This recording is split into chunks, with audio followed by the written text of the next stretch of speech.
Guys, এই ধনিয়া পাতার চপটা যে এত মজা, তোমরা কিন্তু একবার খাইলে তোমাদের আরেকবার খাইতে ইচ্ছা করবে, এতটা মজা। আর রমজানি ইফতারের সময় যদি এই চপটা থাকে তাহলে তো অন্য কিছুর দিকে চোখই যায় না, তাই না? তো আমাদের বাসায় যখনই এই ধনিয়া পাতার চপটা হয় তখনই তো সবাই কাড়াকাড়ি করতে থাকে। তো চলো তোমাদের সাথে এই ধনিয়া পাতার চপটা শেয়ার করা যাক। তো প্রথমে আমি এখানে 1 কাপ মতো বেসন নিয়ে নিলাম।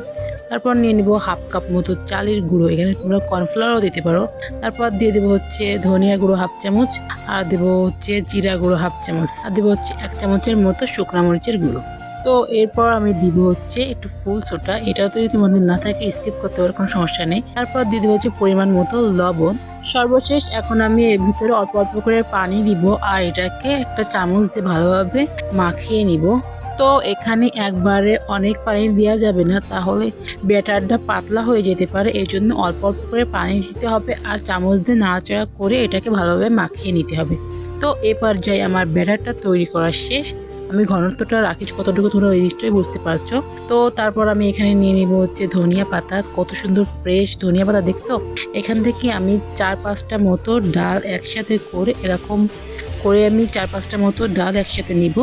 তারপর আমি এই ধনিয়া পাতাগুলো ব্যাটারের ভিতর ডুবিয়ে তারপর আমি তেলে ভাজতে দিব। তো এরপর যে আমি ব্যাটারের ভিতর এপাশ ওপাশ করে ব্যাটারটা লাগিয়ে নিলাম ধনিয়া পাতার গায়ে, তারপর আমি তেলের ভিতর ছেড়ে দিব। তো এবার এভাবে করে সবগুলো একে একে দিয়ে দিতে হবে তেলের ভিতর।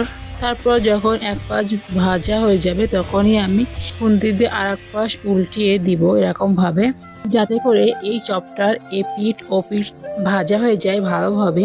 তো এটা যত সুন্দর করে ভাজা হবে তত কিন্তু খেতে অনেক মজা হবে।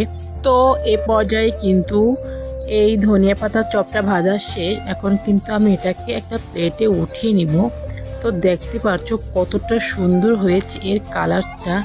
দেখতে যেমন সুন্দর, খেতেও কিন্তু অনেক মজা গাইস। তোমরা এটা কিন্তু বাসায় ট্রাই করে দেখতে পারো।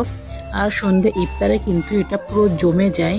আমাদের বাসায় কিন্তু ইফতারে এই ধনিয়া পাতার চপটা অবশ্যই থাকে গাইস, সবাই অনেক পছন্দ করে। তো গাইস, ভিডিওটা ভালো লাগলে লাইক করো, চ্যানেলটাকে সাবস্ক্রাইব করো অ্যান্ড পেজটাকে ফলো দিয়ে দিও। তো আজকে ভিডিও এই পর্যন্ত, দেখা হবে নেক্সট কোনো ভিডিওই। এ পর্যন্ত তোমরা ভালো থাকো, সুস্থ থাকো অ্যান্ড আল্লাহ হাফেজ।